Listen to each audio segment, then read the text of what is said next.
Hello and welcome to the University of Law. In today's video I'm looking at the Stranded series of 8th Doctor audio dramas. I'm doing that because in this month we're getting the 8th Doctor box set, What Lies Inside, which features this TARDIS team carrying on from Stranded before, and we're also getting a 9th Doctor box set featuring a couple of the companions from this series and what they did next in their character development. So it seems like a perfect time to explore this wonderful series that was released between 2020 and 2022. So we're going to start with the first box set. And yeah, I'll be honest with you, I wasn't quite sure what this was going to be about actually when they announced it in late 2019. I thought, because we'd had some really lovely, massive space box sets exploring Time Lord lore and the lead up to the Time War, and suddenly this kind of seemed a little bit flat. And I have to say, it's been my favourite. Maybe I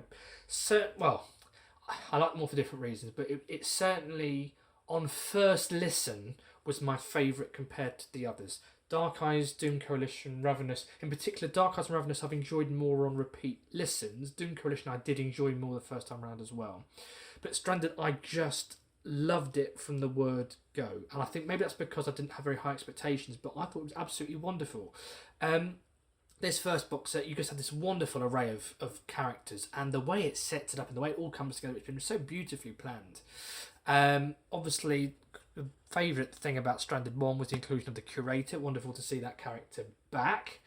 And yeah, the best thing about Stranded 1 was the fact that everything took place on Earth, but like with the unit era, they built that nice kind of crew. You know, they had the house that they live in, which has been referenced in previous stories, and they had that sort of support network around the Doctor, and you kind of got to know the characters. And the real story of Stranded 1 was just the dynamic between the different characters and how you got to know them, and you saw them grow and settle in, and that was a real joy. And I loved the finale. It all came together really well, and there's some really nice sort of influences from outer space, but done in a unique way.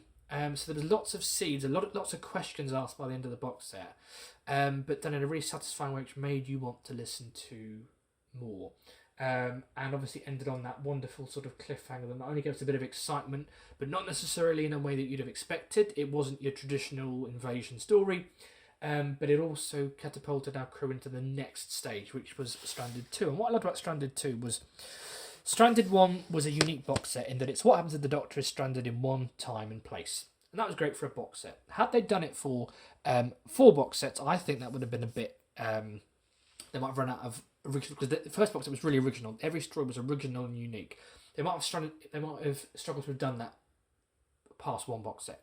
Stranded 2, I just thought was so clever, because what it does is he's stranded in the same place, but not the same time. So he can explore that same place, but at different points in history. So we've got the Brigadier, which was a wonderful story, a really timey-wimey story. We've got the Curator back as well, which is wonderful to see. But the cleverest thing about it was the jumping forward bit, because that's what sends this whole arc off.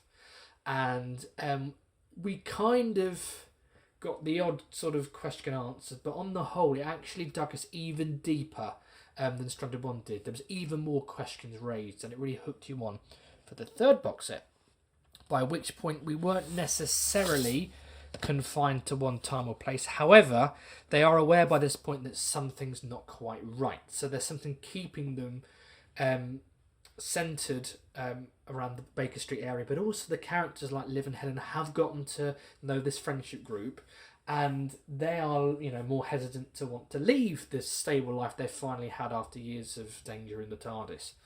So I really enjoyed that. Some lovely callbacks by having the Jadoon, because on the whole, what's great about these box sets is they are quite standalone. They don't rely very heavily on lore, so they are very sort of standalone like that. But yeah, it really started to deepen, and we really started to get answers in this box set as well. And of course, across these 3 box sets so far, we had some great performances from Joel Davison. And that's all I'll say. Oh, is that the name he goes? I'm guessing he goes by Joel Moffat, perhaps.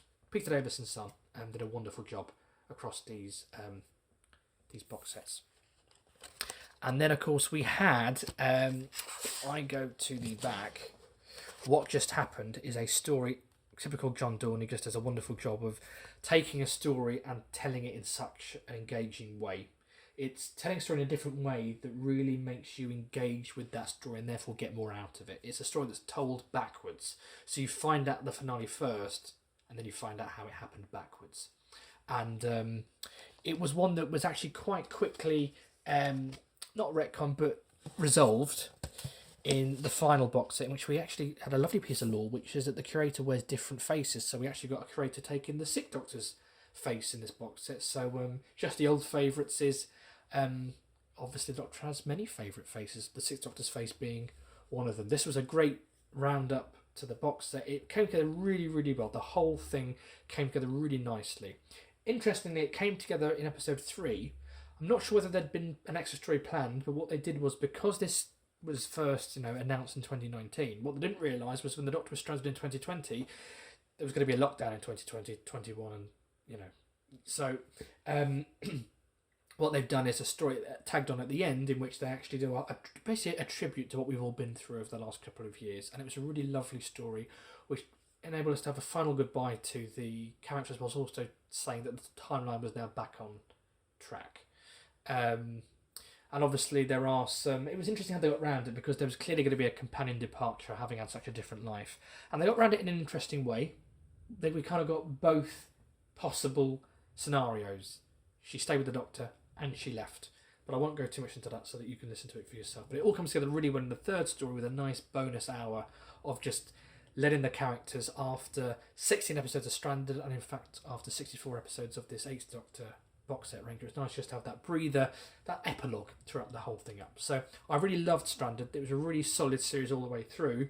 What was great was, as I said, they just had one ensemble in one place, and the stories were so creative. Every story was given a restriction, which meant they had to be creative with it, and it was just such a lovely collection of different engaging stories that were just so fun and just made you feel a part of the whole experience. So I loved the big lore exploring storylines like Doom Coalition, like Ravenous, like Dark Eyes, but this was a bit more contained. And despite being set kind of around Earth in 2020, there's a really lovely timey-wimey story there as well. So if you haven't done it already, dive in. I really recommend Stranded. But what do you think? What did you think of the Stranded range? Let me know in the comments below. Don't forget to like and subscribe if you enjoyed the video. I look forward to speaking to you soon.